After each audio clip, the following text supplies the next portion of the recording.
Hey, it's Keefe here. I wanted to make a video about this bike a long time ago, but I was just being lazy. Anyway, it's been over a year since I had it, so I figured I'll just make a 1 year review instead of just talking about the stats. But I'll cover those here as well.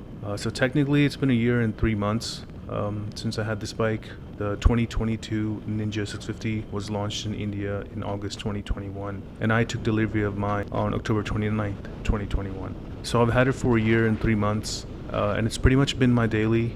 I already put 12,000 kilometers on it. I didn't really expect it to be my daily when I first got it, but yeah, it kind of surprised me. In the first 8 months or so, I already had like 10,000 kms on it, which I know it's a lot. Everyone seems to be, everyone seems to be surprised. The Ninja 650 comes with a liquid-cooled parallel twin engine. It's good for about 67 horsepower. It has a 6-speed gearbox and a slipper clutch, and it also has dual-channel ABS, so that's nice. It has a decent 4.3 display, and you can connect the bike to your phone. You have to get the Rideology app, so you could check the bike's location, the fuel economy, the range, some other metrics. But really, if you really want to use that app to its full potential, you need to get like a Ninja 1000 or ZX10R or something like that, because that's when you can really look at all the metrics on the app instead of just like 20% or 10% that you can do for the 650. Yeah, but either way, it's not really necessary in my opinion. Even if you wanted to log all of that information, like if you're going to go to a track or something, there's so many better ways to do it. Yeah, you can. There's so many better ways compared to this app. The 650 comes with 17-inch alloys and Dunlop tires, which I'm not really a fan of. My rear tire kept going flat the first 6 months. I don't know how many times I fixed it.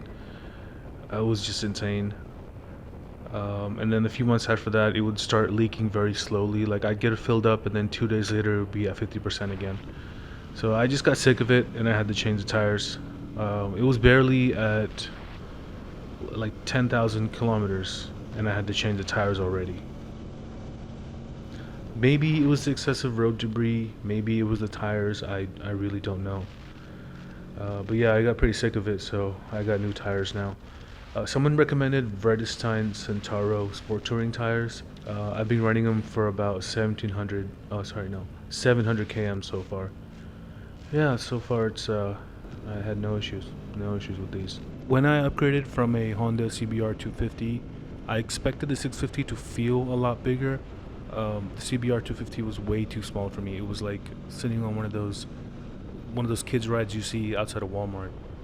The Ninja 650 is technically bigger, but it still feels kind of like a toy to me. Like you could just whip it around. It's easy to control. It's easy to maneuver in traffic. And regardless of your height or size, you probably feel the same with the 650 compared to like a Ninja 1000 or a ZX10R. Especially in India, it's pretty much impossible to ride a ZX10R through the city when there's traffic. At least in Hyderabad, there's no way. But my 650 has been great in the city. I've been in the city during rush hour a bunch of times. It didn't really feel any different compared to my old CBR 250. But obviously, I wouldn't recommend it. Sitting in traffic sucks, no matter what bike you're on. So I'd avoid it as much as possible. A lot of people tell me, "Hey Keefe, man, you're a tall guy. Why don't you just get the Versus 650?" And I'm like, because I don't like it. I just don't like the way adventure bikes look, and it's just not my style, man. Getting used to sport bike ergonomics might be a little bit difficult for tall people like me, but I don't really go on super long rides anyway. The longest I've done with my 650 was like an hour and a half. Then I took a break for like 10 minutes, and I was ready to go again. So it wasn't really that big of a deal for me.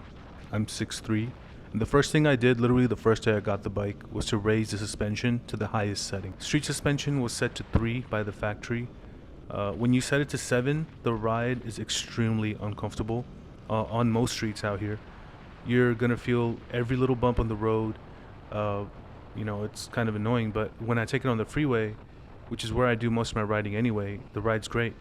So that's a personal choice you're gonna have to make if you're gonna get any bike, I guess. not just this one. The choice is pretty much like the ride's gonna feel smooth, but your legs are gonna hurt, or your legs are gonna feel good, but the ride sucks. Sometimes the ride sucks. If you're a tall person, yeah, you gotta make your choice. Now, I want to talk about modifications. Besides frame sliders, the only other modifications I've done so far have been cosmetic. The new paint job, the tail tidy, dark film on the windscreen. My 650 was originally pearl robotic white. It was like they couldn't really make up their mind on the design. It looked a bit awkward to me. You couldn't even clearly make out the 650 on the fairings. So I don't even know what was going on there. Anyway, I wanted to make it all black and copper. So I had it customized at Amore Customs here in Hyderabad, and they did an amazing job. I think it really completes the look. The whole look is just subtle enough for an all-black motorcycle to not look too obnoxious. As far as potential future mods go, the biggest issue I have with this bike are the headlights. They are way too dim for nighttime riding. People say, hey, never ride at night. Why do you need them anyway? You're not supposed to ride at night. Yeah, okay, even if I agree with that, what about early mornings? I usually ride, especially if I'm recording, I start my rides around 5 a.m. and these headlights suck in the mornings too. I wasn't able to find replacement bulbs because apparently they don't do that. The whole headlight assembly must be replaced instead. So far, I haven't found a good alternative, but yeah, I'm gonna address that problem as soon as possible. I'm not really excited about spending a ton of money on an exhaust right now, especially for a 650. If it was a bigger bike, I'd have done it by now, but I don't know, for some reason it just doesn't seem worth it for this bike. There are no good slip-ons available. As far as I know, it needs to be a full replacement exhaust. Maybe in the future, when I replace the headlight assembly, I'll get that done too, but I'm still not 100% sure. So after a year and 3 months, here are the pros and cons of owning this bike. Bad news first. The cons. Fuel economy. Okay, it's decent. Maybe it's the gas prices that are really outrageous these days. So yeah, 15-liter tank, it's about 750 rupees for a full tank, so that's like $9. So if you're gonna ride aggressively, you're looking at under $20 a day if you're gonna be out for like 4 hours. That's just my estimate. Your back and your wrists. This is not really a Daytona 675, so your posture is gonna be, it's gonna be way more forgiving. But like I said, I'm 6'3", and if you're anywhere near my height, I don't think you could be on the bike for more than an hour and 30 minutes without really starting to hurt, So that's kind of a con.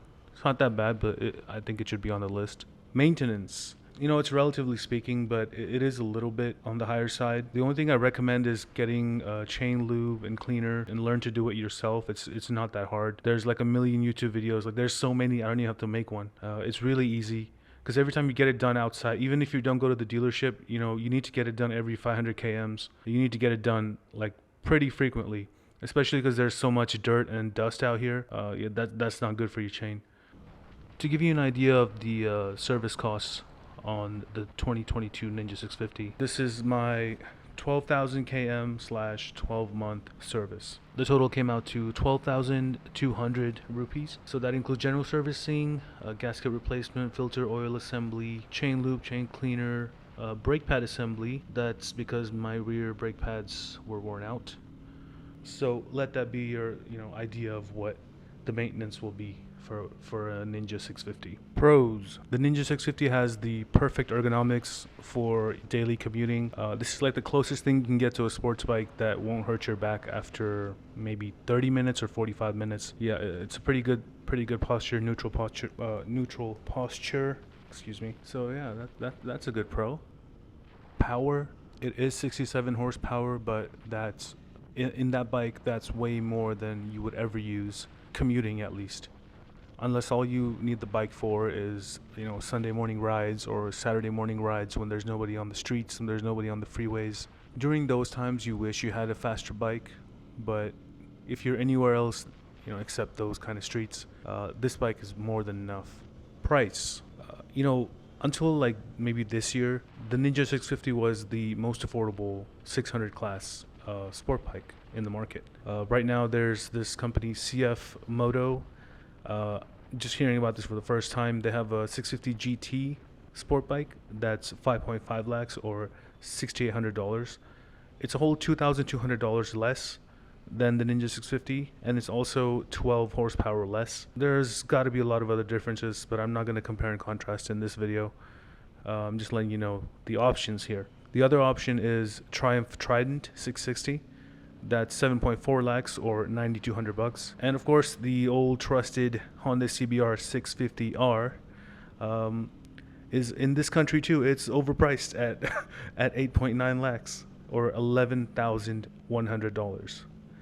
Yeah, still don't see the appeal in that, but you know, if you look at those kind of options here, and if you look at the dealer network and service network, Kawasaki is got to be the best way to go. Thanks for watching.